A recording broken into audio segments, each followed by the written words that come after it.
4 اکتوبر کو انہونی ہوئی جب پی ٹی آئی کی کال پر اسلام آباد پر ایک دفعہ پھر چڑھائی کا پروگرام بنایا گیا۔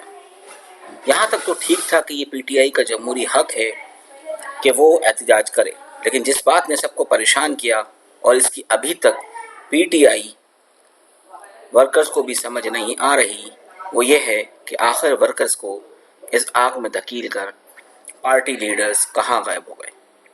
جب اسلام آباد کی سڑکوں پر کے پی کے سے آئے ہوئے ورکرز اسلام آباد پولیس کے ہاتھوں مار کھا رہے تھے، گرفتاریاں ہو رہی تھیں، آنسو گیس کا بے دریغ استعمال ہو رہا تھا، تو اس وقت وہ لیڈرز کہاں تھے جو ہر وقت ٹویٹر پر ایکٹیو اور ٹی وی پر شوز یا پریس کانفرنس کرتے نظر آتے ہیں۔ ورکرز کو تو بلا لیا، لیکن جب ایکشن شروع ہوا تو پتہ چلا کہ وہ لیڈر تو آئے ہی نہیں جنہیں انقلاب لانا تھا۔ ورکرز کو ڈی چوک میں مار کھاتے وقت پتہ چلا کہ ان کے لیڈروں کو تو عمران خان نے حکم دیا تھا کہ وہ سب ورک فرام ہوم کریں گے، لہٰذا جب پولیس آنسو گیس اور گرفتاریاں کر رہی تھی تو اس وقت پی ٹی آئی کے سب لیڈرز اپنے اپنے گھروں میں اپنے بیوی بچوں کے ساتھ بیٹھے ٹویٹس کر رہے تھے۔ ان ٹویٹس میں وہ ان ورکرز کا حوصلہ بڑھا رہے تھے جو شدید ترین شیلنگ میں پولیس کے ساتھ متھا لگائے ہوئے تھے، حالانکہ اس وقت انہیں ورکرز کے ساتھ ہونا چاہیے تھا۔ 2 دن تک ورکرز اسلام آباد کی سڑکوں پر پولیس اور آنسو گیس سے لڑتے رہے، لیکن کوئی لیڈر یا پارٹی کا اہم نمائندہ نظر نہ آیا۔ بتایا جا رہا ہے کہ اس ناکام احتجاج کے دوران 800 کے قریب لوگوں کو گرفتار کیا گیا، جن میں اکثر پر دہشت گردی کے پرچے درج کیے گئے ہیں۔ زیادہ تر کا تعلق کے پی کے سے ہے، اور وہ بھی جو کے پی کے مختلف علاقوں سے اب پنڈی اسلام آباد میں مقیم ہو چکے ہیں۔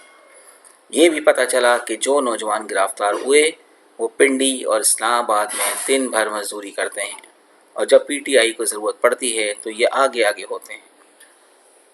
اب یہ گرفتار ہوئے ہیں تو اکثریت کے پاس وکیل کرنے کے پیسے بھی نہیں۔ سوال یہ ہے کہ علی امین گنڈاپور جو خیبر پختونخوا سے بڑے تم تراک اور دھوم دھڑکے کے ساتھ نکلے تھے، وہ مظاہرین کو ڈی چوک تک پہنچانے کے بعد خود کہاں چلے گئے؟ کیا وہ ایک دفعہ پھر اغوا ہو گئے تھے یا انہیں پھر اٹھا لیا گیا تھا؟ یہ وہ سوالات ہیں جو ان ورکرز کو پریشان کر رہے تھے جو اس وقت پولیس کا مقابلہ کر رہے تھے۔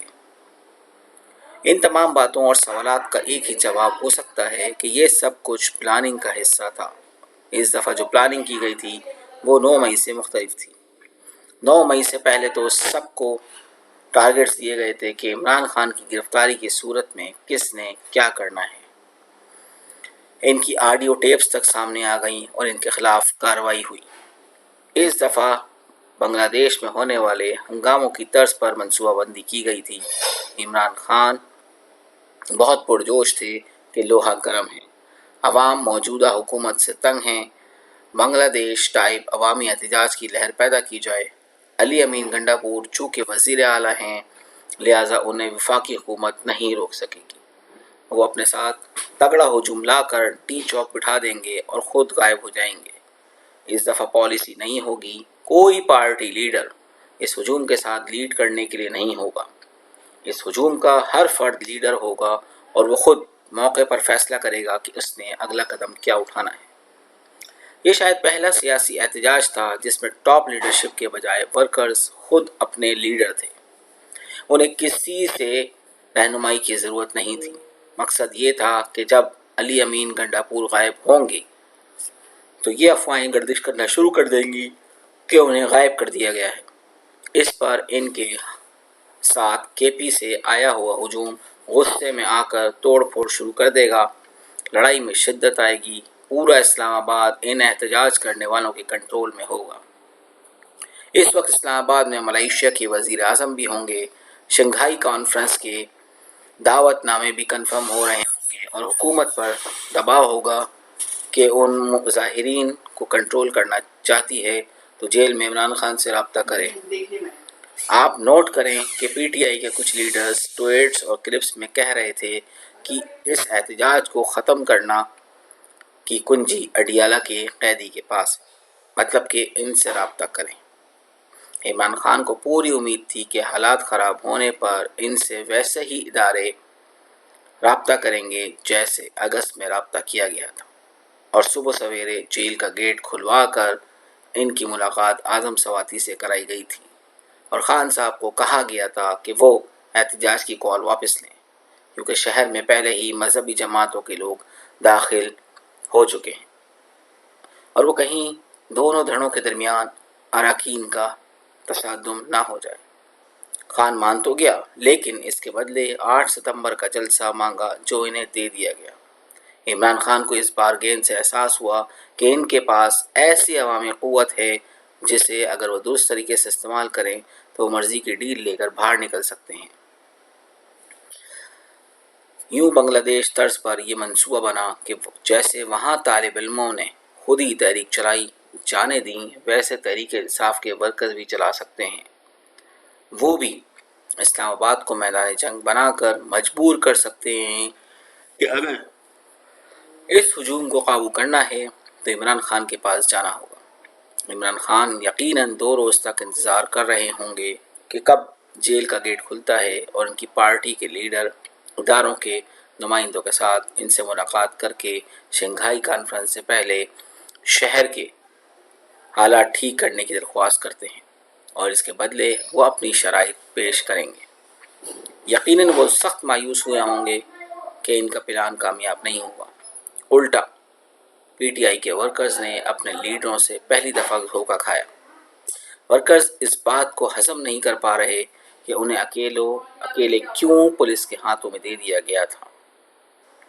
خود لیڈرز غائب ہو گئے تھے، وہ سب ورک فرام ہوم کیوں کر رہے تھے؟ کیا پی ٹی آئی کو ورکرز کی لاشیں چاہیے تھیں؟ اس سوال کا جواب ورکرز کو کوئی نہیں دے رہا۔ میرے خیال میں عمران خان کے علاوہ کسی لیڈرز کو بھنک تک نہیں پڑی ہوگی کہ ان سب کو کیوں روکا گیا۔ وجہ صاف ہے، عمران خان کو اس دفعہ صرف بھپرا ہوا ہجوم درکار تھا۔ وہ اس ہجوم کو کنٹرول نہیں کرانا چاہتے تھے، لہٰذا لیڈروں کو ڈی چوک سے دور رہنے کا حکم دیا گیا۔ سب کو کہا گیا کہ وہ غائب ہو جائیں۔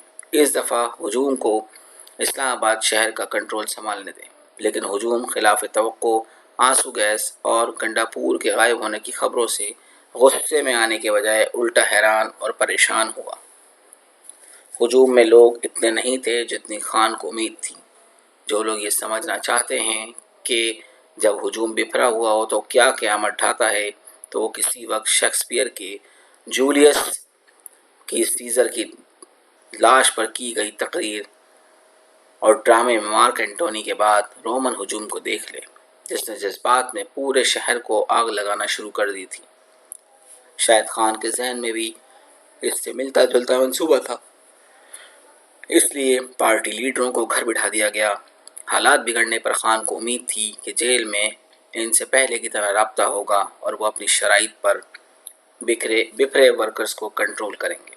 عمران خان کی مایوسی اپنی جگہ، لیکن لگتا ہے ہجوم خان صاحب سے زیادہ سمجھدار نکلا، اور جب اسے لگا کہ اس کے ساتھ دھوکہ ہوا ہے تو وہ پیچھے ہٹ گئے۔